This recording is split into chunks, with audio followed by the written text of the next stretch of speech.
ನೀವು ಯಾವುದೂ ಸಾಧಿಸೋಕ್ಕಾಗಲ್ಲ. ಇವತ್ತು ನಿಮ್ಗೆ ಹೇಳ್ತಾ ಇದ್ದೀನಿ, you need to have patience, you need to have hard work and you need to have commitment. Commitment ಇಟ್ಕೊಂಡು, ಹಾರ್ಡ್ ವರ್ಕ್ ಇಟ್ಕೊಂಡು, ಪೇಷನ್ಸ್ ಆಗಿ ನೀವು ಇವೆಂಟ್ ನೀನು ಆರ್ಗನೈಸ್ ಮಾಡ್ತೀವಿ, ನೀವು ಪಾರ್ಟಿಸಿಪೇಟ್ ಮಾಡಿದ ತಕ್ಷಣ ನೀವು ಗೆಲ್ಲಕ್ಕಾಗಲ್ಲ. ಗೆಲ್ಲಕ್ಕಾಗಲಿಲ್ಲ ಅಂದರೆ ಯು ಶುಡ್ ಲೂಸ್ ಹಾರ್ಟ್, ಮತ್ತೆ ಟ್ರೈ ಮಾಡಬೇಕು. Real opportunity to showcase your talent, the the folk art of the district level. There are so many people who really don't know what folk art is. People are getting disconnected with the roots. So this is a very good opportunity for you to show that the roots are still very strong.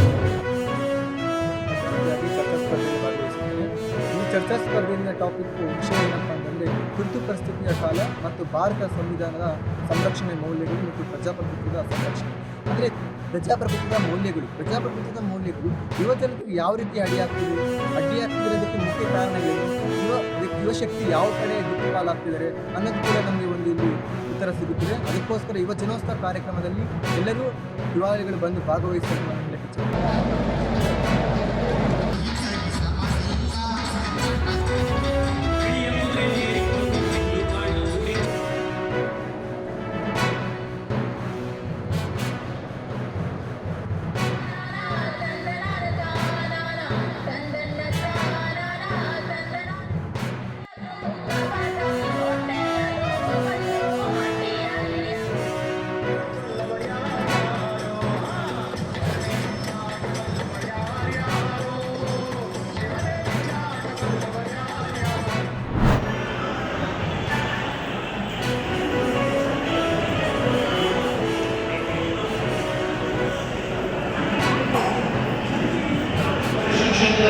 ಸಾಕಷ್ಟು ಸಾಧನೆಯನ್ನು ಮಾಡಿರುವಂಥದ್ದು.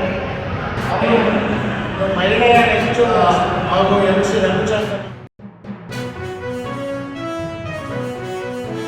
ಮಕ್ಕಳಿಗೆ ಹಲವಾರು ಹೊಸ ವಿಷಯಗಳನ್ನು, ಏನು ನಮ್ಮದೇ ದೇಶದ ಅನೇಕ ವಿಷಯಗಳನ್ನು ಅವರು ಮರ್ತೋಗ್ತಾ ಇದ್ದರು, ಅವೆಲ್ಲವನ್ನೂ ಕೂಡ ನೆನಪು ಮಾಡುವಂಥ ಮತ್ತು ಪ್ರತಿ ದಿವಸ ಯಾರು ಭಾರತದ ಏನು ಮಹಿಳೆಯ ಟ್ರೆಡಿಷನಲ್ ಬಟ್ಟೆ ಎಂದರೆ ಸೀರೆ, ಯಾರು ಸೀರೆಯನ್ನು ಉಟ್ಕೊಂಡು ಬರ್ತಾರೆ ಅವರಿಗೆ ಪ್ರತಿ ದಿವಸ ಬಹುಮಾನದ ವಿತರಣೆ ಅನೇಕ ಸ್ವಾರಸ್ಯಕರವಾಗಿರುವಂಥ ಮತ್ತು ಆಕರ್ಷಣೀಯವಾಗಿರುವಂಥ ಸ್ವದೇಶಿ ಮೇಳವನ್ನು ನಾವು ಆಯೋಜನೆಯನ್ನು ಮಾಡ್ತಾ ಇದ್ದೀವಿ. ಭಾಗ್ಯಗಳಿಗೆ ಉದ್ಯೋಗ ಸೃಷ್ಟಿ ಭಾಗ್ಯ ಇದೆ. ಈ ದೃಷ್ಟಿಯಿಂದ ನಮ್ಮ ಕೃಷಿ, ನಮ್ಮ ವ್ಯಾಪಾರ, ನಮ್ಮ ಕೈಗಾರಿಕೆಗಳು ಅದನ್ನು ಉಳಿಸ್ಬೇಕು. ನಾವು ಉದ್ಯೋಗ ಸೃಷ್ಟಿಯಾಗಲ್ಲ. ಈ ದೃಷ್ಟಿಯಿಂದ ಸ್ವದೇಶಿ ಜಾಗರಣ ಮಂಚ ಮಾಡ್ತಾರೆ ಕೆಲಸಗಳಂದರೆ ಮುಖ್ಯವಾದ ಆರ್ಥಿಕ ಸ್ವಾವಲಂಬನೆಯ ಒಂದು ಆಂದೋಲನ. ಈ ಹಿನ್ನೆಲೆಯಲ್ಲಿ ನಾವು ಎಲ್ಲ ಜಿಲ್ಲೆಗಳಲ್ಲಿ ಸ್ವದೇಶಿ ಮೇಳ ಆಯೋಜನೆ ಮಾಡ್ತೀವಿ.